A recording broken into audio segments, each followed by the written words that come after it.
Po ang ating napakagandang Africa Optia stroller. Good for newborn up to 4 to 5 years old. Ayan. So, aluminum po ang body frame po nito. Adjustable po yung kanyang handle. Reversible yung kanyang handle. Full canopy. Already washed and ready to use. A4 cast po yung gulong po niya. Ibig sabihin, hindi lang po itong gulong sa harapan yung nagro-rotate. Pag ni-reverse natin yung handle, magro-rotate din po yung likuran po niyang gulong. Para at least, mas madali po siyang i-maneuver. Okay? So, ito po yung details po niya one by one. So, ito po yung kanyang canopy. Wala po siyang faded, walang discoloration. Ito po yung kanyang peekaboo. Ayan. Ganda. And then, lockable po yung kanyang side. Para mag-fit po siya. Pag i-fold po ninyo, ayan. Ayan. Hanggang lang dito sa lock niya. Tatanggalin niyo. Natatanggal siya. Ayan. Easy to wash. Fold lang pag ganyan. Okay? So, next natin, yung kanyang higat. Ayan, ganyan po siya kapag nakaupo. Kompleto po niya sa newborn pad, sa head and body. Kompleto rin po siya ng harness pad. Ayan. And then, 5 harness. Bet lock, wala po siyang putol. Okay? Ganun rin po sa kabilang side. Ayan. Okay po. And then, sa leg rest niya, ayan, adjustable po siya. Pag nakaupo, baba lang natin. Pag nakahiga, angat lang natin. No need for extra cushion pad dahil meron na po siya. Sobrang lambot and very comfortable po sa baby. And then, sa front handle niya, may pad pa po siya. Press nyo lang po dito kapag ilalagay si baby. Pag isasalpak, galing sa taas, pull down. No stain po yan. Okay. And then, next natin yung kanyang footrest. Ito po, tapakan po ng paa.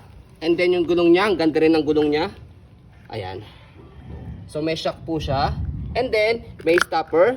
So, kaya po siya may stopper sa harapan kasi po, reversible po yung kanyang handle. Okay? Para ito po yung gagamitin yung stopper pag ni-reverse natin yung handle mamaya.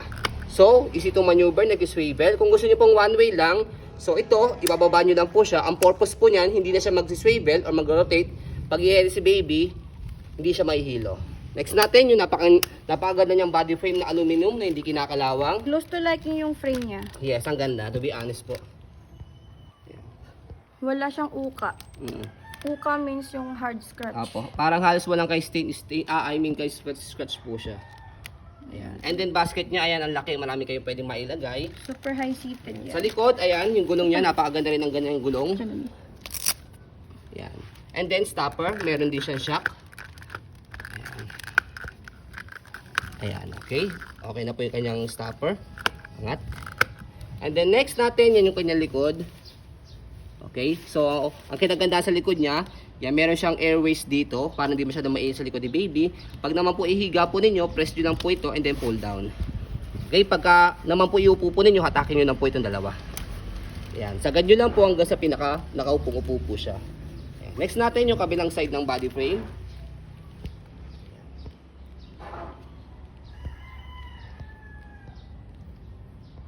And then yung kanyang handle na adjustable and reversible po. Ayan, naka-adjust po siya. May button siya rito color gray. Press nyo po yan. Depende sa adjustment ng gusto po ninyo. Ayan. So, sa pag-lock po sa kanya, ayan, meron siya rito naka-note na unlock, kulay red. And then lock, para hindi nyo pa-press yung gitna. So, ayan.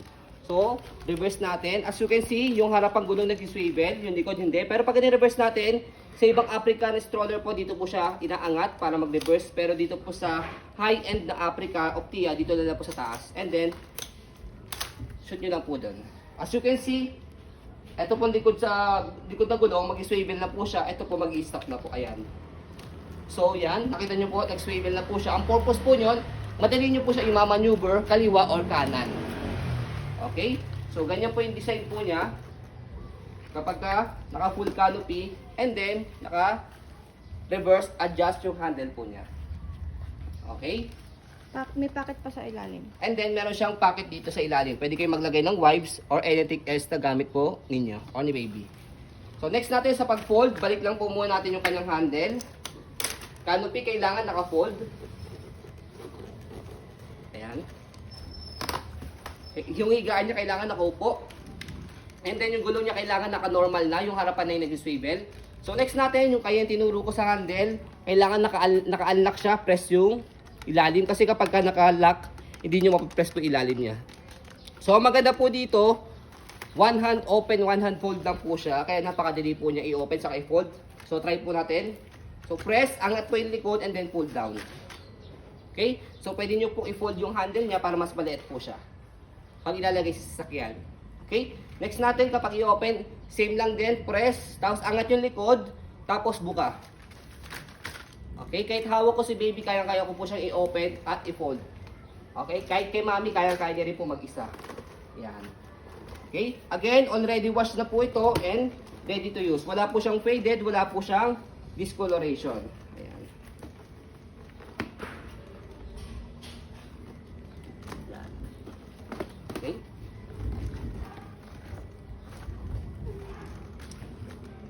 As you can see, very details po kami sa aming pong pag-video kasi ang shop policy, no refund, no exchange, what you see is what you get. So yun po, maraming salamat. Have a nice day and God bless po.